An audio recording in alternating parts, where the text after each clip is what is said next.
Hello dear learners, welcome to our online class. Hope all of you are well. Assalamu alaikum. Here is my identity. I am Minatun Nahar, assistant teacher English, Police Lines School and College Rangpur, and our selective book is English for Today. Our discussive unit is Unit 4. Dear learners, look at the picture. What can you see here? দেখো এখানে আমরা একটা কি দেখতে পাচ্ছি, একটা দোকান দেখতে পাচ্ছি। একটা ছবিতে আমরা একটা দোকান দেখতে পাচ্ছি যেখান থেকে ছেলেমেয়েরা বিভিন্ন জিনিস তাদের পছন্দ অনুযায়ী কিনছে। এখানে বিভিন্ন জিনিস সাজানো রয়েছে এবং তারা তাদের পছন্দ অনুযায়ী, প্রয়োজন অনুযায়ী জিনিসগুলো নিচ্ছে। So dear learners, today we will discuss about fixed price shop and morality shop.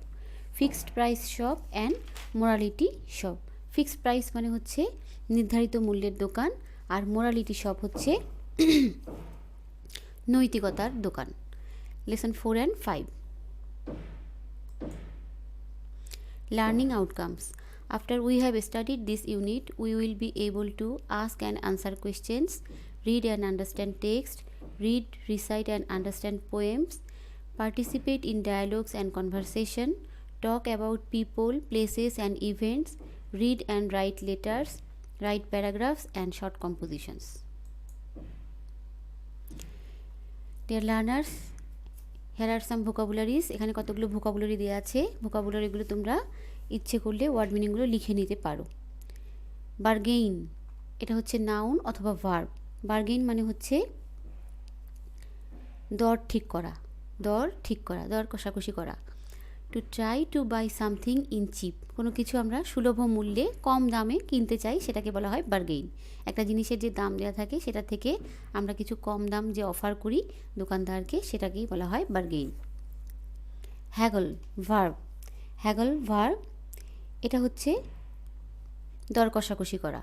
Two argue in bargaining, to argue in bargaining তার মানে কি, যখন আমরা দোকানদারের সঙ্গে কোনো জিনিস নিয়ে একটা জিনিস কেনার, আমরা একটা অফার করি, দোকানদার আরেকটা দাম চায়, এটি নিয়ে আমাদের মধ্যে যে কথা চালাচালি হয় সেটাকে বলা হয় হ্যাগল।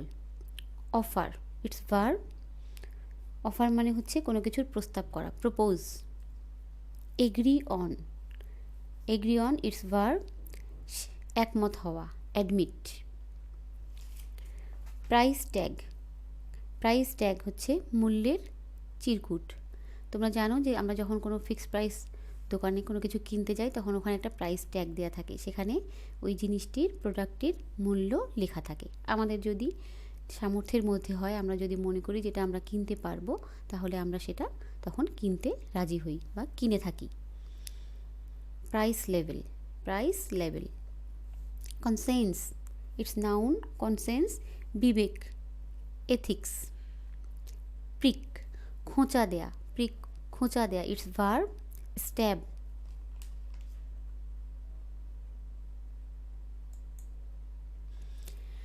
Now come to the text, have a look.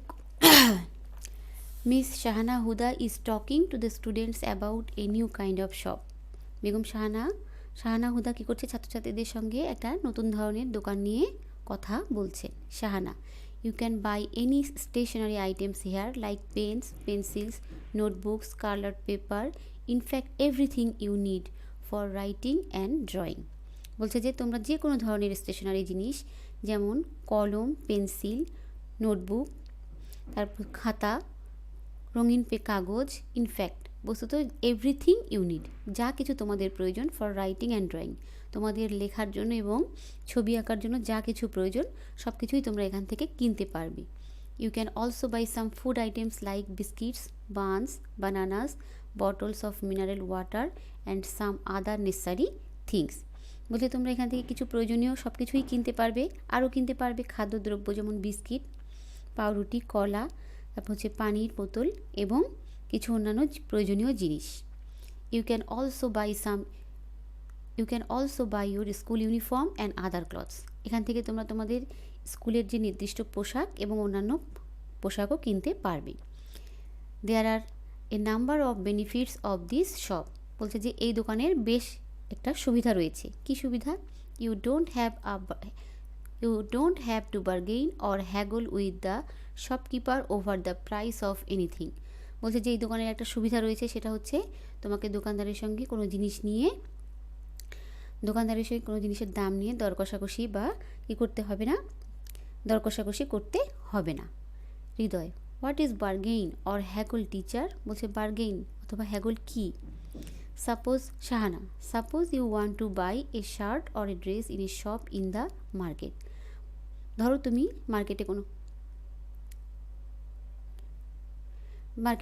বাজারে তুমি কোনো কিছু কিনতে গিয়েছো, দোকানে কোনো কিছু কিনতে গিয়েছো, একটা শার্ট অথবা পোশাক কিনতে গিয়েছো। You ask how much is this? তুমি জিজ্ঞেস করবে এটার দাম কত। দ্য শপকিপার সেইজ 300 টাকা। তখন দোকানদার তোমাকে বলবে 300 টাকা। But in many cases this price is more than the real price. কিন্তু দেখা যায় যে অনেক ক্ষেত্রেই যেটা সত্যিকারের দাম তার থেকে এই দামটা একটু বেশি হয়ে থাকে। সো ইউ অফার 200 টাকা অর ইভেন লেস। তখন তুমি কি করবে? 200 টাকা অথবা তার চেয়ে কম দাম তুমি তাকে প্রস্তাব করবে।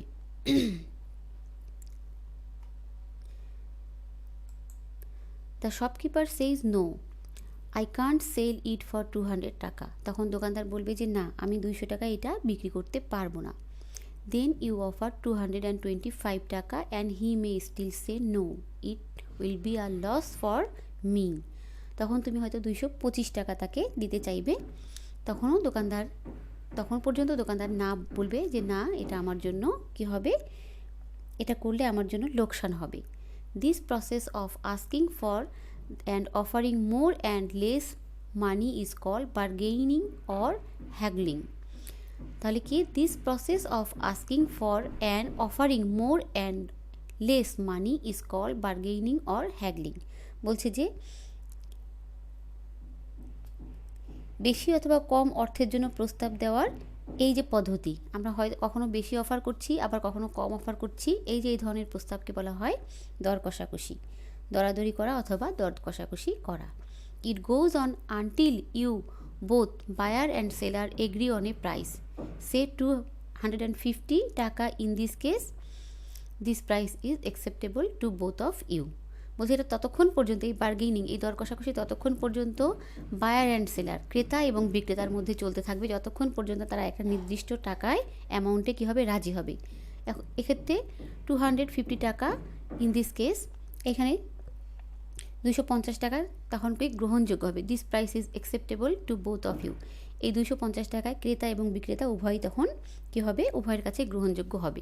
ক্রেতাও 250 টাকা দিয়ে কিনে স্যাটিসফাইড থাকবে একটু, আর বিক্রেতাও তখন তার মনে করবে যে সেও স্যাটিসফাইড থাকবে, ভাববে যে আমার লোকসান হচ্ছে না। Sajia, if there is no bargaining how are we going to buy things? যদি আমরা কি, সাজিতে বলছে যদি কোনো দর কষাকষি না হয় তাহলে আমরা কীভাবে জিনিস কিনবো? Shahana, you don't need to bargaining, it will be a fixed price shop.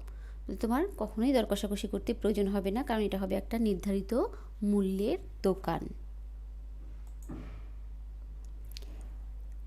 Here is another text, morality shop. Morality শপে কি আছে দেখো। Shahana, today I am going to tell you about a new kind of shop. Shahana বলছে যে আজকে আমি তোমাদের একটা নতুন ধরনের দোকান সম্পর্কে বলবো। Where there will be no shopkeeper, যেখানে কোনো দোকানদার থাকবে না। The price of each item or thing will be written on a small piece of paper. বলছে যে the price of each item, প্রত্যেকটা জিনিসের দাম অথবা প্রত্যেকটা সামগ্রী অথবা জিনিসের মূল্য একটা ছোট্ট কাগজের টুকরায় লেখা থাকবে। This price tag will be attached to the item or items. এই প্রাইস ট্যাগটা কী করবে, প্রত্যেকটা জিনিসের সাথে লাগানো থাকবে। You will pick an item for you like, look at the price tag and put the money in the box kept there. বলছে তোমার যে জিনিসটা প্রয়োজন সেটা তুমি যেটা পছন্দ করছো সেটা তুলে নিবে, দাম দেখবে এবং একটা নির্দিষ্ট বক্সে সেই টাকাটা ফেলে দিবে, রাখবে। And the thing is now yours, এবং এখন জিনিসটা তোমার। The students are not clear about this kind of shop. শিক্ষার্থীরা কিন্তু এই যে ছাত্রছাত্রীরা এই ধরনের দোকান নিয়ে বেশ একটা সুন্দর ধারণা পেল না, তারা কি একটু কনফিউজড থাকলো, তারা স্পষ্টভাবে বুঝতে পারলো না যেটা কী ধরনের দোকান। They know that a shop always has a shopkeeper, তারা জানে যে একটা দোকানে সবসময় একজন বিক্রেতা থাকে। সো দে আর কনফিউজড, তারা বিভ্রান্ত হলো।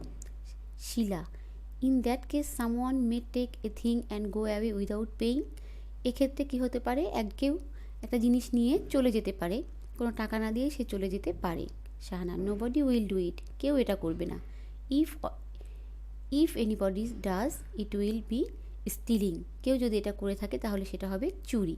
Ratul, who will see them stealing, কে তাদেরকে দেখবে, চুরি করতে দেখবে। শাহানা, কনসেন্স, কনসেন্স হচ্ছে বিবেক। Do you know what conscience is, তোমরা কি জানো যে বিবেক কী? Okay, there is something in your mind call conscience, তোমার মনের মধ্যে কিছু আছে যেটাকে বলা হয় বিবেক। It tells you whether your actions are right or wrong, বলছে যে এটাই তোমাকে বলে দিবে যে তোমার কাজটা সঠিক না ভুল। Is stealing are right or wrong thing, চুরি কি একটা ঠিক কাজ না ভুল কাজ? স্টুডেন্টস, রং থিং, এটা অন্যায়। Shahana, then your conscience will tell you this is wrong thing, তখন তোমার বিবেক তোমাকে বলে দিবে যে এটা একটা অন্যায় কাজ। তার মানে কেউ যদি একটা জিনিস নিয়ে টাকা না দিয়ে সেখান থেকে চলে যায় তাহলে তার বিবেক তাকে কী করবে, জানিয়ে দেবে যে কাজটা সে অন্যায় করেছে। You must not do it, তোমার এটা অবশ্যই করা উচিত হবে না। If you steal or do a bad thing your conscience will prick you and trouble you, বলছে যদি তুমি কোনো চুরি অথবা খারাপ কাজ করো তাহলে তোমার বিবেক তোমাকে দংশন করবে এবং যন্ত্রণা দেবে। And you will never have your peace of mind, এবং তুমি কখনোই তোমার মনে শান্তি পাবে না। So to be a good and happy person you should have a clear conscience, তাই একজন আদর্শ এবং সুখী ব্যক্তি হতে হলে তোমার স্বচ্ছ বিবেক থাকতে হবে। Tick the best answer to the following multiple choice questions. The students are confused. The underlined word mean they can think clearly, cannot understand, are unable to speak. Number 2, when you buy a thing from a morality shop, you pay the money to the office, pay the money later, put the money in the shop. Number 3, a person with a clear conscience usually does the wrong thing, always gets confused, always does the right thing. The answers are: number 1, cannot understand; 2, put the money in the shop; 3, always does the right thing. Here is your homework. Answer the following questions. What are the advantages and disadvantages of a morality shop? বলছে যে নৈতিকতার দোকানের সুবিধা এবং অসুবিধাগুলো কি কি?